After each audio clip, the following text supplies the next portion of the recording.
দেখ তোর family card.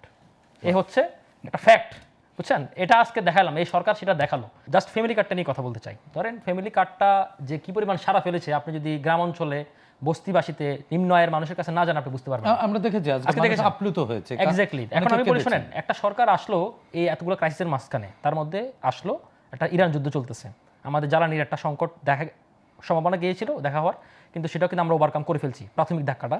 তো সে জায়গা থেকে একটা সরকারের বয়স এখনো পর্যন্ত 1 মাস হয় নাই, সরকার ওই তো 1 মাস এখনো হয় নাই। তো এর মাঝখানে এই সরকার অলরেডি 11 লক্ষ কৃষককে 10,000 টাকার ঋণ মকুব করে দিয়েছে।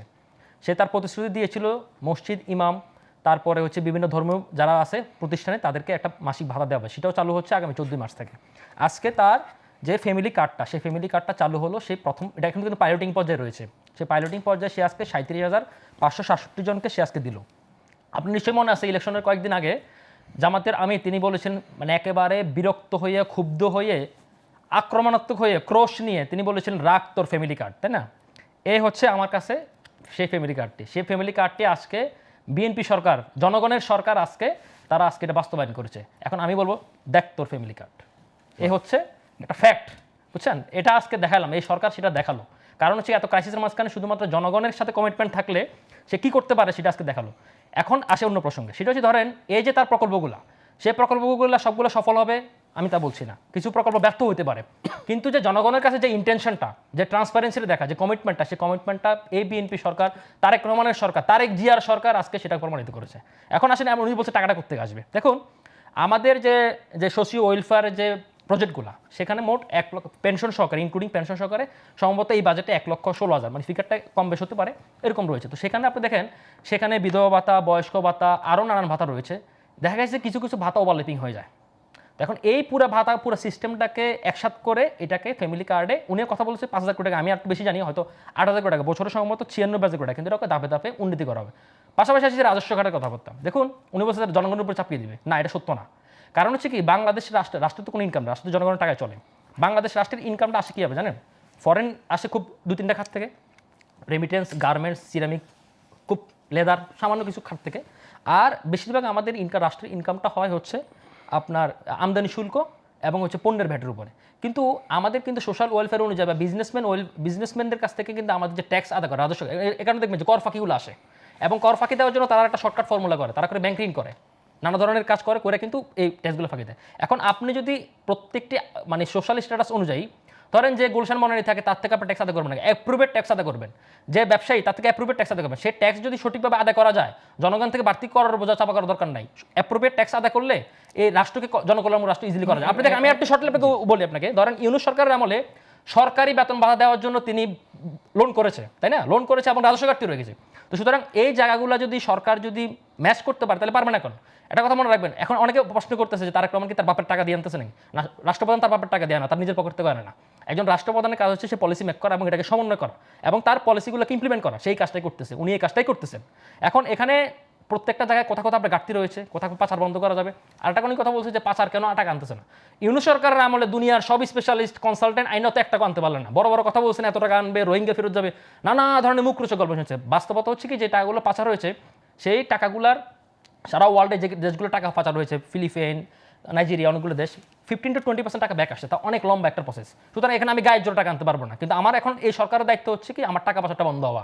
এটাই সরকার করতে পারতেছে কিনা, না করতে পারলে তাকে আমি জবাব দিতে করবো। সুতরাং এই সমালোচনাগুলো আমাদের গঠনমূলক হওয়া উচিত। সুতরাং ওই স্রোতের গ্যাসে মানে স্রোতের বানে বেশি দেওয়ার সমালোচনা করলে তো আপনি এই কাজগুলো করবার জন্য আসলে সুশাসন সবচেয়ে বেশি জরুরি। সুশাসন সবচেয়ে গুড গভর্নেন্স সবচেয়ে জরুরি।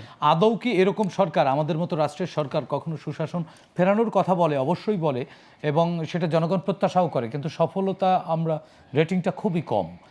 আদৌ সম্ভব হবে কিনা এ বিষয়ে আপনার কাছ থেকেই শুনবো। আমরা আরও একটি ছোট্ট বিরতি নিতে যাচ্ছি।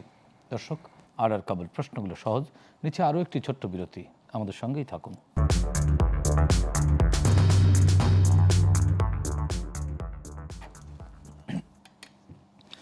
দর্শক, বিরতির পর আবারও স্বাগত জানাচ্ছি।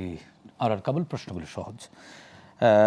বিরতির আগে ডক্টর রাকিব আপনার কাছ থেকে শুনছিলাম, আপনি বলছিলেন যে এই ওয়েলফেয়ার স্টেট করা সম্ভব যদি লন্ডারিং বন্ধ করা যায় বা শতভাগ ট্যাক্স আদায় করা যায়, যারা ট্যাক্স পে করার মতো ক্যাপাবল। এটি নিশ্চিত করবার জন্য তো সুশাসন নিশ্চিত করা সবচেয়ে জরুরি। সুশাসন না থাকলে আসলে আমি সারোয়ার তুষারের সাথে একমত যে এরকম অনেক ইতিবাচক প্রকল্প বা উদ্যোগ হোঁচট খায়। সুশাসনকে নিশ্চিত করা সম্ভব হবে সেই পুরনো হেজিমনি দিয়ে? যে আপনাকে আবার ধন্যবাদ দেন। সুশাসন যদি আপনি নিশ্চিত না করতে পারেন তাহলে আপনার ক্ষমতাটা খুব ভালনারেবল হয়ে যাবে, এবং সুশাসন আমাদের মতো থার্ড ওয়ার্ল্ড কান্ট্রিগুলোতে মানে খুব টাফ, চ্যালেঞ্জিং, কারণ এখানে অনেক ধরনের চাহিদা থাকে এবং আমাদের যে পলিটিক্যাল যে চেন অফ কমান্ড সেটাকে ফুলফিল করাটা খুব টাফ। তো সুতরাং আমি মনে করি যে ধরুন আমাদের মাননীয় প্রধানমন্ত্রী জনাব তারেক রহমান যে ধরনের পলিসি নিচ্ছে এবং ওনার যে গ্যাস্টার, সেই গ্যাস্টার অনুযায়ী আমি মনে করি যে উনি খুবই জিরো টলারেন্স নীতিতে আগাচ্ছেন, এবং উনি কিন্তু আসলে দেখেন প্রত্যেকটা জিনিসে একটা ডাইমেনশনাল চেঞ্জ, নিজের মধ্যে পরিবর্তন না, শুধুমাত্র ওনার পরিবর্তনটা সবার মধ্যে ছড়িয়ে দেওয়ার চেষ্টা করতেছেন। কারণ উনি যে ইনিশিয়েটিভগুলো নিচ্ছেন সেই বার্তাটা, সেই মেসেজটা ওনার মিনিস্টারের মধ্যে পৌঁছে দেওয়ার চেষ্টা করতেছেন। এবং বিএনপি কিন্তু শুরুতে এসে বলেছে তারা 180 দিনের ছোট একটা কর্মপরিকল্পনা নিয়েছে, এবং তার পরবর্তী সময় ওয়ার্ক অ্যাসেসমেন্টের উপরে, পারফরমেন্স অ্যাসেসমেন্টের উপরে মন্ত্রিসভারও বা ওনার সেট আপও চেঞ্জ হতে পারে।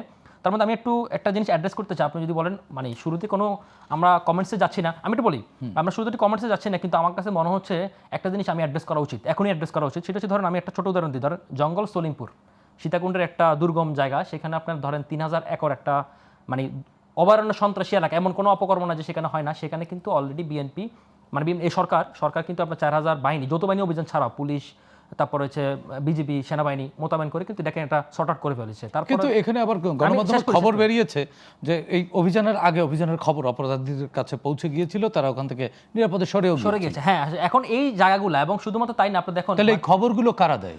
তার মানে তারা বিহাইন্ড দ্য গভর্নমেন্ট, বিষয়টি এরকম না। বিহাইন্ড দ্য ব্যাপারটা হচ্ছে ধরেন আমাদের প্রত্যেকটা চক্রের সাথে কিন্তু মানে আইন শৃঙ্খলা বাহিনী বা প্রত্যেকটা এই জাতীয় একটা লিয়াজও কিন্তু আগে থেকে মেনটেন হয়।